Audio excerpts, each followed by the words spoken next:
welcome to Final Fights. I am Mark Hoffmeyer, and joining me is a man who is currently holding a sword called the Buick Slayer. It's Nathan Leahy. I have the power over Buicks. That's what they called the sword in this movie. The Buick Slayer? Yes, they called that sword. So Anthony DeLongis, who also plays Blade, he actually is in the world, like the World Hall of Fame of knife throwers. So Blade in this movie, he actually he was Skeletor's stunt double in this fight, and he also helped with a lot of the stunt choreography. And he actually part of my job was teaching Dolph how to wield his sword. So they met. He told him he knew what he was doing. He was actually in the Black Belt Hall of Fame, and he's in the Knife Throwing Hall of Fame, which is amazing. Wow. He's with Danny Trejo from Desperado and that. That's hilarious that he is so legit with such a goofy costume. Like, how just like, what do we call this guy when he's got all the, he looks like a Blade. Yes, I love it. It's right on the nose. We don't need to think about it anymore. Blade it is. All right, so we got Blade. But he said that Dolph took to his training immediately. A lot of the choreography was done virtually on the spot, and you can tell from this final fight. But he said though that the Dolph's talent as an athlete and martial artist, that he was able to roll with the punches and get the job done with style. He's like, what we assembled was literally done on the day of the shoot. They called the sword the Buick Slayer because it was rather ponderous and hazardous. It was very tough to maneuver.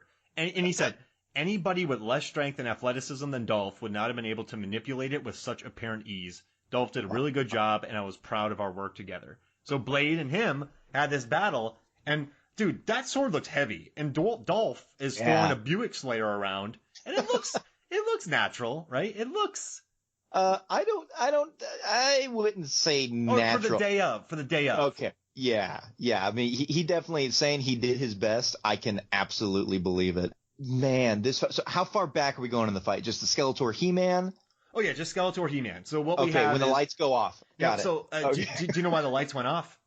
Yeah, so you made this comment to me when we decided to do this final fight, and we were talking about the movie, and I told you this is one that I watched when I was growing up. Funny side note really quick before I go on to that, I didn't have the full movie. I just realized it when I was watching it the other day. I did not have the full movie when I was a 5-year-old. We taped it off of TV or HBO or something, and the first 20 minutes were forever missing from my childhood. So when I watched it the other day, that was the first time that I ever saw the first 20 minutes of this film. In Eternia, yeah. And so, sorry, quick side note there, but that's awesome. Yeah, that's like, when you brought Goonies. it up, that's like Goonies with the octopus, and I was, and then it wasn't on anything, but it was on the Disney Channel. Yeah. No, that's fine.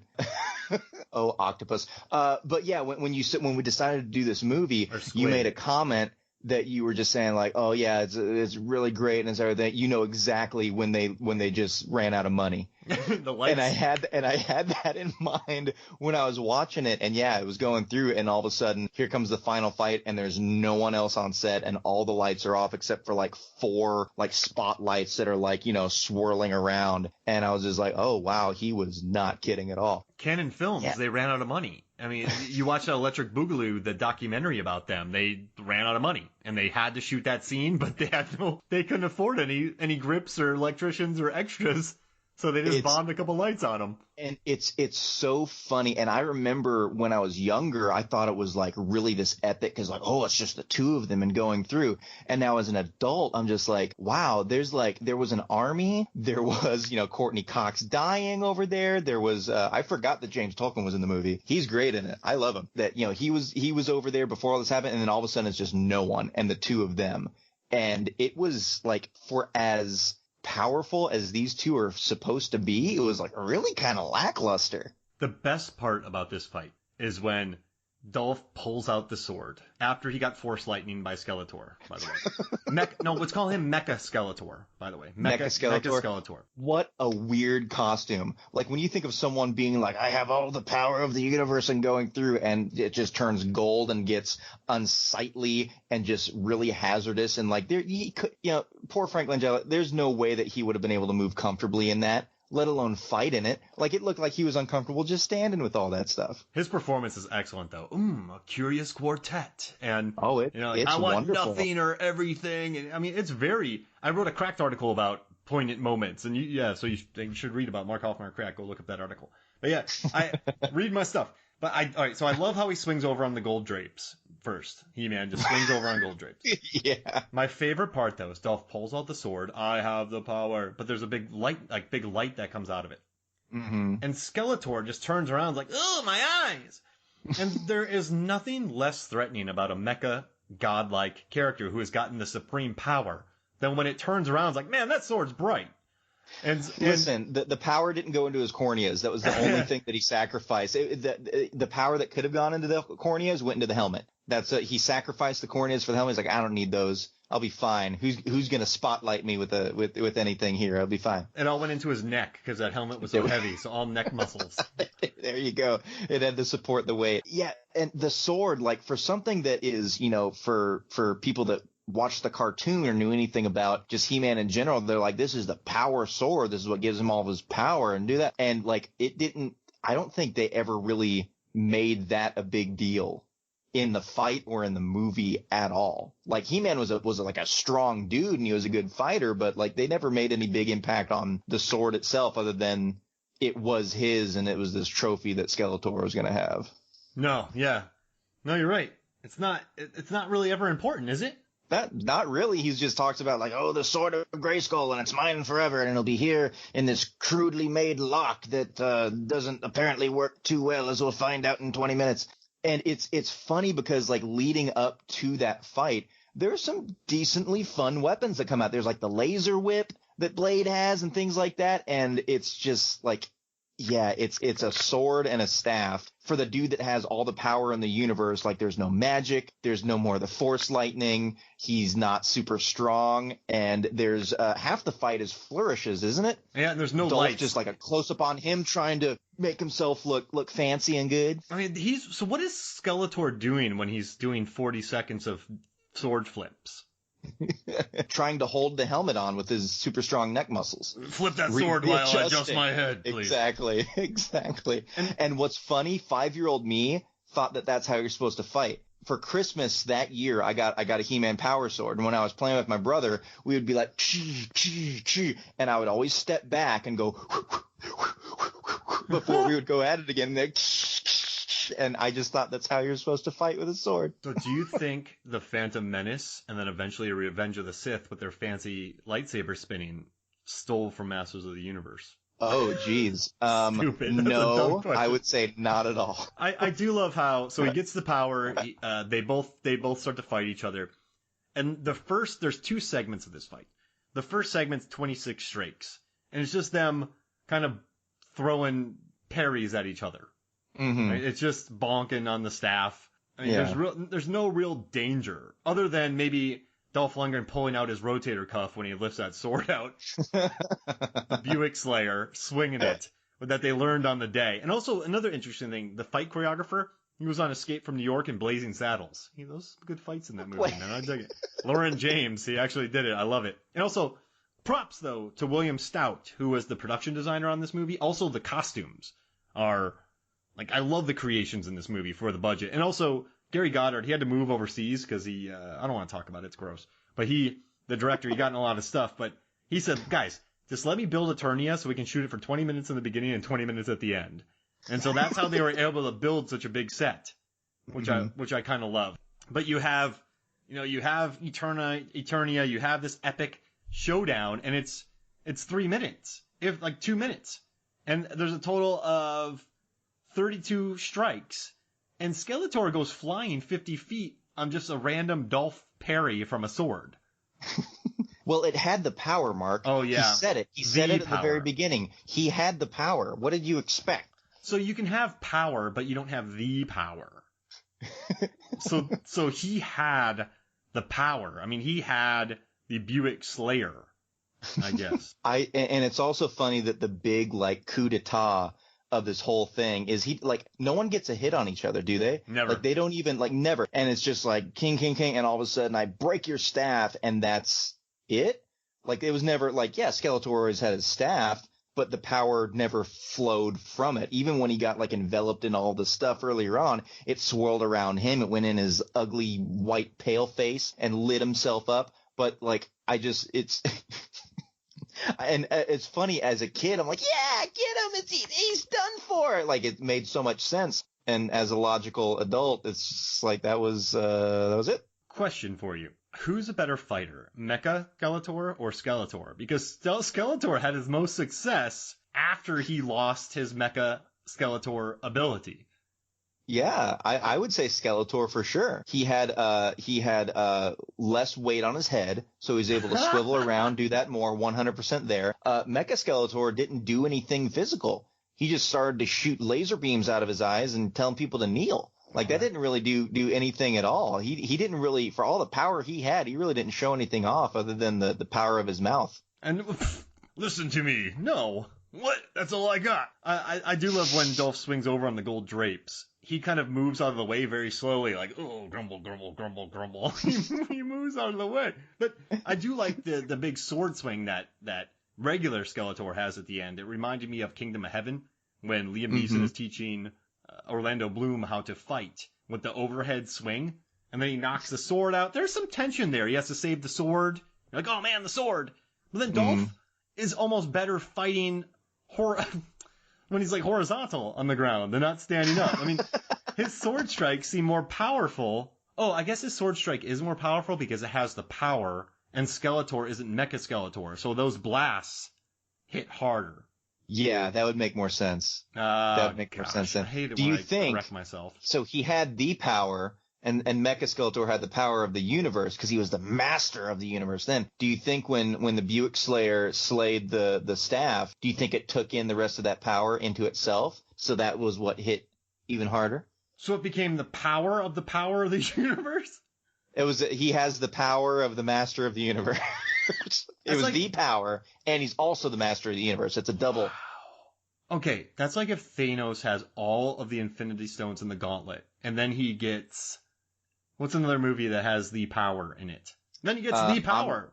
He gets the power. I'm going to say he gets the power cosmic. We're in the Marvel Universe. He gets the power cosmic, and he gets the Gauntlet. Whoa. So he gets Silver Surfer's strength, given to him by Galactus, and he also has that. That'll be good. And then he gets Captain Marvel's power, so he can fly around the universe. He can do that with the power cosmic? How dare you belittle the power cosmic? We're gonna we don't need to get into comic book stuff. You're gonna get me into this whole tirade. I'm an X-Men guy. I'm an X-Men guy too, man. I love them. I'm more about the X-Men because they just felt more human to me. I felt like they could die. Oh, and they have. Exactly. many times. I love X-Men 280 through 290. There's this thing where the Sentinel comes in and just blows off this guy's head. He has like a tank body and just blows off his head. Some of the best animation I've seen. I love that, man. I guess I've always liked the X-Men because they can die. I think that was one of the Marauders or one of the Reavers. The dude with the tank body and like the mohawk, and he just had like the coils around his tummy and the big, And the Sentinel puts his hand on his head and blows it off. It's one of my favorite visuals. And, that comic book stole a lot from Masters of the Universe. I'm lying. But I gotta tell you. I was waiting for the explanation, and I saw your face. I was like, he's a liar. He's a huge liar right now. There's a charm to this fight scene, though. It is very PG. And listen, they ran out of money. Oh, yeah. 100%. They had maybe 3 lights. And, I mean, they couldn't bring in any crew. So for a no-crew action film, like, it's not... There's a narrative to it. How does that sound? The narrative is, he becomes a Master of the Universe Skeletor. Skeletor becomes Mecha Skeletor. He-Man gets the sword, which gives him the power. The two head off. They're equal matches. But the power destroys the master power. He loses it.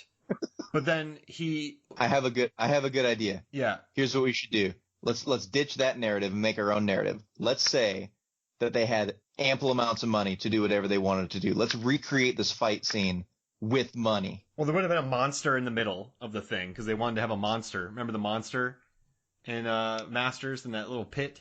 So there was a monster in the pit? Yeah, they wanted a monster in the pit and they couldn't afford it. I was gonna say I must have blacked out during that scene if there was a monster in the pit. So the monster would have been there. It would have almost eaten him. It would have jumped up in the air to bite his foot, but he pulls up in time. There'd have been more Force Lightning. Man-at-Arms and Teela would have tried to join in at some point. He probably would have taken them. Of chicken. Was it chicken or ribs? Yeah. Which was it? Because it was a rib place, and then Teela and Gwildo are eating ribs, and all of a sudden Man-at-Arms just has a drumstick out of nowhere. he uses that drumstick to pick a lock, and he releases all the prisoners that Skeletor's had, and then those crazy designed prisoners battle the stormtroopers. So you have a huge battle. What do you think? So his guard were like they're like stormtrooper level with their accuracy. Like did they hit anything in this movie that was organic, or was it just anything? Were they just like the scourge, the scourge of like interior design? Well, they just can't see with those things. Apparently so. If Skeletor's army had a fight with the stormtrooper army, who do you think would win? Stormtroopers all day. Well, other the clones troopers from Attack of the Clones are just nailing things. Crappy regular stormtroopers who were touted for their accuracy in the first movie and then don't hit a damn thing. Okay, well, those stormtroopers could take off their masks easier and have better sights. Good point. The one in Masters really can't take off their masks too quickly, so I'm going to give it to the stormtroopers. Give it to the stormtroopers. All right, I got you. That's good logic. So we got this massive battle going on, right? Just battling forces. Dolph has the power. Skeletor. Do you think he's going to throw any more statues easily? Because he dumped that one before he had the power. Now that he has the power, do you think he's just like cutting down statues and like baseball swinging them across the courtyard there? Oh, absolutely. Dropping them on people, swinging, knocking it down. Mecha Skeletor's just going wee wee. He's throwing them like chiclets, like Palpatine does in Revenge of the Sith. Just throwing those pods, the democracy pods, around like chiclets, like they're easy. So they're throwing them at each other. Man, they're jumping. There is one moment where he took the Buick Slayer earlier in the movie and just like threw it really nice, and he's like really accurate with that. I'm gonna say there was one point where they're going at it and there's some distance, and he just turns around and whips it, and it happens kind of like where it's going end over end, and it stops like right before it hits Skeletor in the face, and the point's right there, and it just turns around and launches back at He-Man, and he snacks it out of the air. Oh, I love that. That's my contribution. And then they just look at each other silently and nod, knowing that they're evenly matched, and then just go back to town swinging. I want a scene where he gets his sword stuck, the Buick Slayer stuck in his helmet, in Mecha Skeletor's helmet. It rips it off. And he's just swinging Mecha Skeletor around like, whoa. Trying to get Or it's like remember Hulk from Avengers slamming Loki back and forth? So he has the helmet and he's just going well, they're like around. antlers, so every time he swings, Skeletor can just duck, but it takes off a little piece of the antler every time.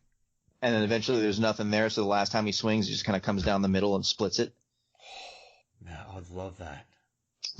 We gotta have a scene with a catapult where it just shoots him head first at He-Man, and it kills Man-at-Arms. And in slow motion, the chicken goes flying up in the air, and you just see drumsticks in the air, and Tila and Qui-Gon, the little guy, and Dolph are just Liam Neeson goes up out of nowhere. Are all just crying, and the chicken flies in the air in slow motion like a John Woo action film, and then it tumbles on the ground, and then Skeletor just pulls his helmet. It takes a while to take his helmet out of Man-at-Arms. It's like, and there's this blood dripping down his helmet and onto his face. And Man-at-Arms' last words are, "Never think when you're hungry," and then he dies. Oh. I shouldn't have gone swimming. Wait, what? I mean, listen, then you have that, and then how does he die in our movie here? How does how do they win the day? Yeah. What? Oh, no, I got an idea. Can we do it? Yes. Okay. We gotta have Evil Lynn being like, man, Skeletor sucks. And then she helps, because he's always yelling at her. Oh, you think you're that good? Well, blah, blah, blah. You failed, yada, yada. And she's always so loyal to him. She goes face and throws the sword to He-Man. Oh, yeah. We'll have to have He-Man disarmed at some point. Mm-hmm. So let's say Mecha Skeletor finally gets sick of He-Man's crap and actually unleashes the power of the master of the universe, and He-Man can't take it, and the sword goes flying. And he actually gets him to kneel. And he's yelling, "You kneel!" And he finally forces him down kneeling, because the power is gone, because the sword is gone. And then, Evelyn can toss it back to him. Wow. And He-Man wow, shoves it right through his stomach. And because we never heard it in the movie before, but you hear it all the time in the cartoon, you just hear Skeletor go, "Yeah!" once he gets stabbed. Does he twist it? Or that's his last words. He just turns around and says, he goes, "Evelyn," and reaches out towards her with a shaky hand and goes, "Ah!" and then he falls down in the pit, and you just hear it echo. Yeah. And then a monster eats him. There you go. And then they go to a concert at the high school afterwards. And he's not playing with the keyboard. He's playing with a specially made key that Gwildor made for him. That's his special synthesizer that gives him hologram backup dancers. And yeah, it's fantastic. And it blows the roof off. And Dolph is singing a little less conversation, a little more action, because he did that in an award show. Have you ever seen that? No. Oh my dude. If you're listening to this, type in. Less conversation. No, he nails it. So he's singing this song, nailing it at a Swedish award show. And he's breaking ice blocks. He's doing karate moves. He's doing choreographed dance moves. It's beautiful. I'm not even making fun of it. It's amazing. You gotta watch it. Send me the link as soon as we're done with this. All right, sounds good. But this was fun, man. Any final thoughts about this fight? It's man, needed more force lightning. Needed more stones being thrown. Needed more James Tolkien with the shotgun. Oh my gosh. Yeah, that'd be great. Oh, I like that guy. Oh, you would have been great. He runs out of shells. At the end, they give him a random wife. I know.